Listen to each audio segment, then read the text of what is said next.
자, 반갑습니다. 이번 시간에는 정답편 들어갈 거예요. 정답편 들어가는데 일단 제일 먼저 나오는 게 뭐냐면요, 구분구조법입니다. 구분구조법. 자, 구분구조법 하면은 선생님이 학원에서도 가르칠 때 되게 이제 뭐 되게 답답한 면이 있어요. 이제 구분구조법이 처음부터 나와서 아이들의 머리를 되게 혼란스럽게 하고 그런 것들이 있기 때문에, 그리고 근데 여기가 잘 안 되면은 뒷부분이 잘 안 돼요. 뒷부분이 잘 안 되고 그렇게 되면 적분 자체가 힘들어지는 거죠. 그래서 우리가 요거를 좀 잘 할 필요가 있습니다. 자, 그러면은 먼저 볼게요. 구분구조법이에요. 구분구조법. 어디냐? 구분합니다. 구분하는데요. 그래서 구분해서 잘라서 뭐 이런 의미겠죠. 잘라서 뭐 한대요? 면적을 구하는 방법. 이렇게 보시면 되겠죠. 다시 한번 잘라서 구분해서 어떤 도형이 있는데 그걸 구분해요. 자른다는 얘기겠죠. 잘라서 그래서 면적을 구하는 법, 이렇게 보시면 되겠습니다. 그래서 우리가 이 전까지는 뭐 우리가 구할 수 있었던 녀석들을 좀 보면은 뭐 직사각형, 정사각형, 원, 뭐 요런 아이들, 아니면 뭐 그냥 전반적인 그냥 사각형이라고 합시다. 사각형, 그리고 삼각형, 원, 요런 애들을 구할 수 있었으면은 우리가 구분구조법을 배운 이후에는 뭘 구할 수 있게 되냐면요, 이제 곡선의 면적을 구할 수 있습니다. 곡선의 면적. 곡선의 면적이 어디 있어요? 라고 하실 수 있는데, 예를 들어 이런 거죠. 오늘 할 게 어떤 거냐면요, 자, 이렇게 만약에 곡선이 있어요. 곡선이 있는데 여기 이렇게 쏙 자르고 만약에 이쪽의 면적을 구하여라 라고 하면은 그것들을 우리가 오늘 해볼 거예요. 자, 그러면은 좀 의미를 좀 잡아볼게요. 의미를 잡아보려면 제일 먼저 우리가 초등학생의 그 동심의 어린 세계로 돌아갈 필요가 있습니다. 자, 초등학교 6학년 때, 초등학교 6학년 때 우리 막 이제 막 서울대도 막 그냥 다 갈 수 있을 거 같고 그랬던 그 시절로 생각해 봅시다. 자, 우리가 원을 배웠어요. 원이 잘 그려져야 할 텐데 뭐 그냥 감자네요. 자, 감자란 녀석이 제기랄 이거 좀 아닌 것 같은데, 다시 한번 이것도 아닌데, 그래요. 시간이 흘러가네요. 대충 그립시다. 자, 그러면은 원이 있어요. 원이 있는데 예를 들어서 이거의 면적을 구하라고 했을 때 우리가 이렇게 볼 수 있다는 거죠. 여기서부터 이렇게 가고 여기서부터 이렇게, 와 신기하다, 가고 여기서부터 이렇게 가고 여기서부터 이렇게 갔다고 칩시다. 자, 원래는 이렇게 마른 뭐가 나와야 하는데 좀 뭐 그림에 문제가 있네요. 자, 그냥 봅시다. 자, 그리고 여기서 또 이렇게 자르고요, 여기 이렇게 자, 이렇게 잘라, 도와주세요. 자, 제기랄 여기 붙어 있습니다. 자, 여기 이렇게 잘랐다고 칩시다. 자, 그러면 우리가 뭘 알 수 있냐면은, 지금 그림이 좀 많이 문제가 있어요. 많이 문제가 있는데 이해해 주실 거라고 믿습니다. 우리가 원을 구하는데 지금 만약에 처음에 있는 마름모, 믿기 어렵겠지만 마름모입니다. 마름모의 넓이를 우리가 만약에 S1이라고 합시다. 그리고 나서 이제 바깥에 있는 외접하고 있는 사각형, 뭐 정사각형이어야 하는데요, 양심상 정사각형이란 말을 빼고 그냥 사각형이라고 쓸게요. 그 넓이를 만약에 S2라고 하고요. 그리고 우리가 원의 넓이를 그냥 S라고 합시다. 그럼 우리가 상식적으로 봤을 때 어떤 걸 알 수 있냐면은 S1이라는 녀석보다 S가 더 클 것이고 S보다 S2가 당연히 크겠죠. 자, 그런데 만약에 여기서 더 잘랐다고 칠게요. 더 자르면은 막 이렇게 그림이 그려지겠죠. 우와, 여기도 이렇게 그림이 그려질 거고요. 그림이 점점 거의 뭐 추상화가 되고 있네요. 우와, 그래요. 원래 사는 게 그렇죠. 자, 이렇게 되고, 자, 그리고 나서 여기 안쪽에도 어떻게 될 거냐면 이렇게, 그래요. 그림 그리는 거 보는 여러분들 수고가 많습니다. 이렇게. 근데 진짜 참 이 그림 그리기가 제일 어려운 것 같아요. 네. 역시 별 뻘소리를 다 하죠. 이렇게 잘랐고 이렇게 잘랐다고 치면은, 그러면 잘 봐요. 그림이 좀 문제가 있지만 지금 몇 번 더 잘라봤더니 요 사이에 지금 오차가 요만큼이 줄어들었죠. 오차가 요만큼 줄어든다는 걸 알 수 있죠. 왜냐면 결국에, 그러니까 지금 원래 오차라는 게 두 개 사이의 오차가 원래는 얼만큼이었어요? 굉장히 컸죠. 이 넓이 전체가 오차였어요. 근데 얘가 오차가 되는 게 아니라 이제 이 넓이가 오차가 되는 거죠. 그렇기 때문에 우리가 점점 이거를 많이 쪼개면 쪼갤수록 어떻게 되겠어요? 많이 쪼개면 쪼갤수록 여기 등호가 들어가는 것과 같은 모양으로 갈 수 있다라는 거죠. 자, 그래서 여기서 극한의 개념이 도입된 거를 여러분 초등학교 때는 모르고 배우게 되겠죠. 자, 그러면은 이제 여기서 우리가 그거 한번 해볼까요? 자, 우리가 바로 뿅 넘어가서 요거 볼게요. 요거 갖다가 우리가 뭘 할 거냐면요, 이게 지금 뭐냐면은 지금 여기에 뭐가 있어요? y는 x제곱이 있죠. y는 x제곱이 있고 n분의 n이면 몇이에요? 1이죠. 그리고 여긴 0이겠죠. 자, 그랬을 때 우리가 지금 뭘 구해볼 거냐면 인테그랄 0부터 1까지 fx dx란 녀석을 구해볼 건데요. 근데 여기서 지금 fx가 몇일 때죠? 네, 제가 긴장을 조금 했나 보네요. x제곱 이렇게 된다는 거죠. 자, 그럼 얘가 의미를 한번 살펴볼게요. 먼저 의미를 살펴보면은, 자, x제곱이에요. x제곱 무슨 색깔? 이 색깔.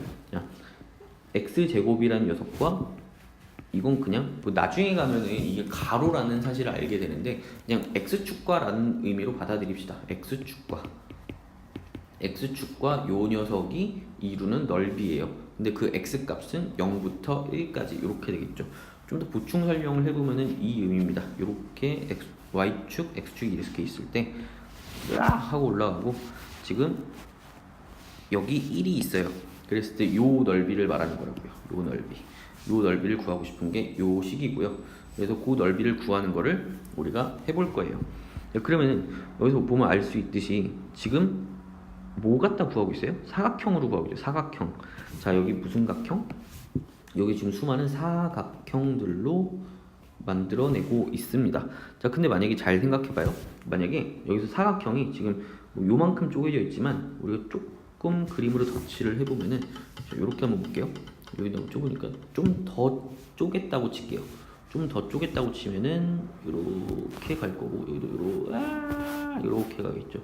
이렇게 사각형이 가겠죠. 자, 그러면 여기서 만약에 더 쪼갰다고 치면은 이렇게 아이고 잘못 요렇게 오늘 요렇게란 말을 되게 많이 듣네요. 그렇게 먹고 싶네요. 자, 미안합니다. 헛소리했네요. 요렇게 될 거고, 여기 요렇게 될 거고, 요렇게 되겠죠. 자, 그러면 되게 신기한 걸 알 수 있듯이 만약에 더 많이 쪼갰다라고 하면은 오차가 줄어들어요. 오차가. 그 어떤 오차냐면은 이만큼씩 지금 줄어드는 거죠. 요만큼씩 줄어들고, 요만큼 줄어들고, 요만큼 줄어들고, 요만큼 줄어든다는 거죠.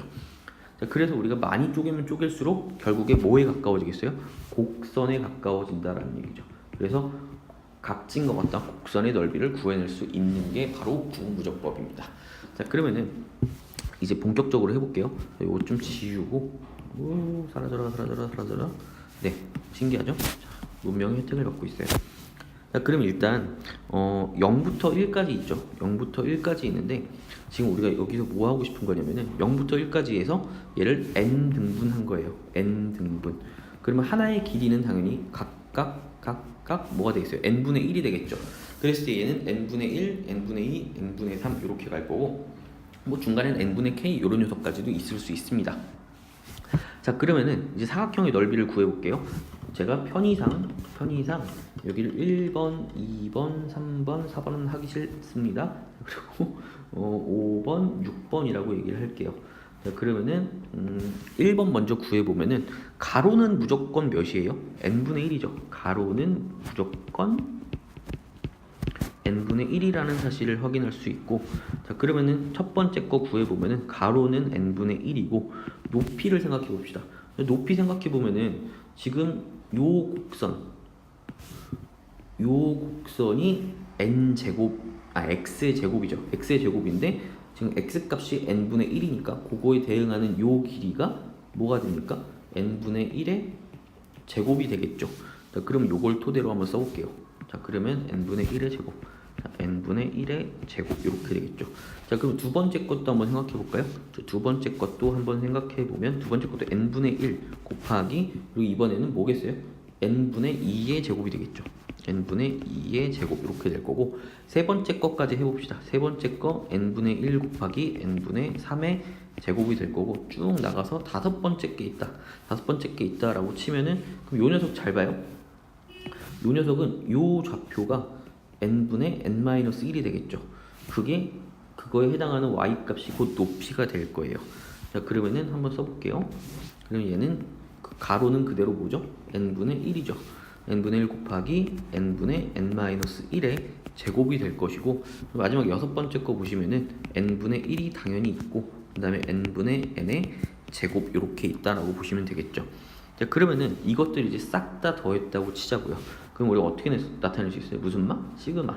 시그마로 나타내면은 시그마 k는 1부터 n까지라고 씁니다. 근데 그 k에 해당하는 녀석이 변수예요. 얘가 변수예요. 그럼 변하는 녀석을 이 안에서 보면은 요 녀석, 요 녀석, 요 녀석, 요 녀석, 요 녀석의 뭐 제곱들이 되겠죠. 그러면 우리가 한번 요예를 써볼게요. 써보면은 n분의 1 곱하기 n분의 k의 제곱 이렇게 쓸 수 있겠죠. 그럼 좀만 더 이쁘게 정리를 해보면 시그마 k는 1부터 n까지의 n세족분의 k 제곱이 될 것이고, 그럼 그렇게 봤을 때 우리가 뭘 알 수 있나요? 여기서 변수가 k야. 근데 여기 n은 그러면 상수 취급하시겠죠. 그럼 상수 취급을 해주면은 n세제곱분의 1은 앞으로 튀어나갈 것이고 k는 1부터 n까지 k제곱 이렇게 쓸 수 있겠죠. 자, 그러면 우리가 수학 2에서 배웠던 게 있지 않나요? 수학 2에서 자연수의 거듭제곱에 합해가지고 우리가 뭐 1의 제곱 더하기 2의 제곱 더하기 땡땡땡 해가지고 n의 제곱까지 가는 녀석을 시그마 k는 1부터 n까지 k제곱이라고 썼고, 얘를 보고 우리가 6분의 n 플러스 1 2n 플러스 1이라고 썼다라는 거죠. 자, 그러면은 그럼 얘는 n 세제곱분의 1 곱하기 그럼 6분의 n 플러스 1 2n 플러스 1 이렇게 되는 거죠. 그럼 한 번만 더 이쁘게 써줄게요. 6n 세제곱. 자, 목소리가 갈라지고 있네요. 와, 큰일 났다. 그럼 2n 플러스 1 이렇게 될 것이고, 자, 그러면 여기서 이제 우리가 결국에 이거를 어떻게 쪼개자 그랬어요? 그냥 막 쪼개. 무한히 쪼개. 무한히 쪼개서 생각해 보면은 결국 뭐라고? 결국 뭐라고요? 반말했네요. 자, 뭐냐면은 결국에 곡선의 넓이랑 똑같이 쓴다 그랬으니까 여기서 미쳤나봐. 인테그랄이 아니라 리미트 n을 무한대로 보내면 되겠죠. 여기서 리미트 n을 무한대로 보낸다는 얘기는 무슨 얘기랑 똑같냐면은 무한 등분을 하겠다라는 얘기로 생각하시면 되겠고요. 그럼 여기서 6n 세제곱 n 플러스 1 2n 플러스 1이 있으니까 여기서 극한값 구해주면 6분의 2가 되고 곧 3분의 1이 된다는 거죠. 그럼 결국에 여기서 우리가 알 수 있는 게 요 넓이 있죠. 요 넓이가 결국 몇이다? 요 넓이가 3분의 1이다 라는 사실이고, 그럼 여기서의 이 정적분 값도 3분의 1이다 라는 사실을 알 수 있습니다. 자, 오늘 고생하셨는데요.